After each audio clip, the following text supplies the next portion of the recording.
What if your favorite beef products suddenly became harder to find or even more expensive? One of America's largest meat suppliers has announced the closure of two major U.S. facilities, raising concerns about jobs, beef supply, and future prices. Here's what you need to know. JBS USA, one of the biggest meat processing companies in the country, has announced that it will permanently shut down its beef processing facilities in Philadelphia and Memphis.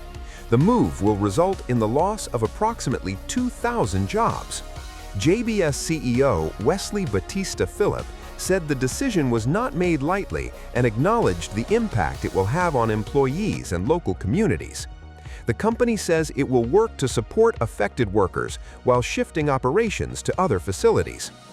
According to JBS, the closures are part of a larger strategy aimed at improving efficiency, modernizing operations, and strengthening the company's long-term competitiveness in the United States. The announcement comes at a challenging time for the beef industry. America's cattle herd has fallen to its lowest level in roughly 75 years due to prolonged drought conditions and rising production costs. At the same time, beef prices have continued to climb. Data from the U.S. Department of Agriculture shows that the average price of beef increased from around $8.70 per pound in March 2025 to more than $10 per pound a year later, an increase of about 16%. Despite higher prices, Americans are still buying plenty of beef. Industry data shows consumers spent more than $45 billion on beef in 2025, purchasing over 6 billion pounds. That means demand remains strong, even as costs continue to rise. Experts say the closure of the two JBS facilities could reduce processing capacity and potentially leave consumers with fewer options in some markets.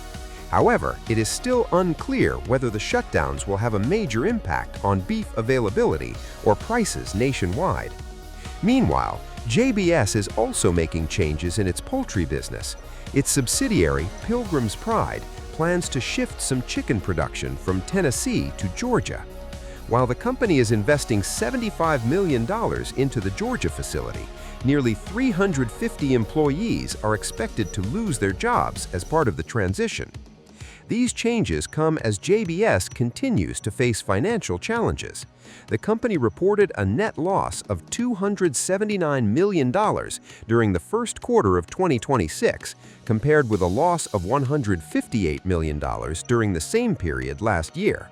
So are these closures simply a business restructuring, or could they signal bigger changes ahead for the American meat industry? Let us know your thoughts in the comments. If you found this update helpful, don't forget to like, subscribe, and stay tuned for more breaking U.S. news and business updates.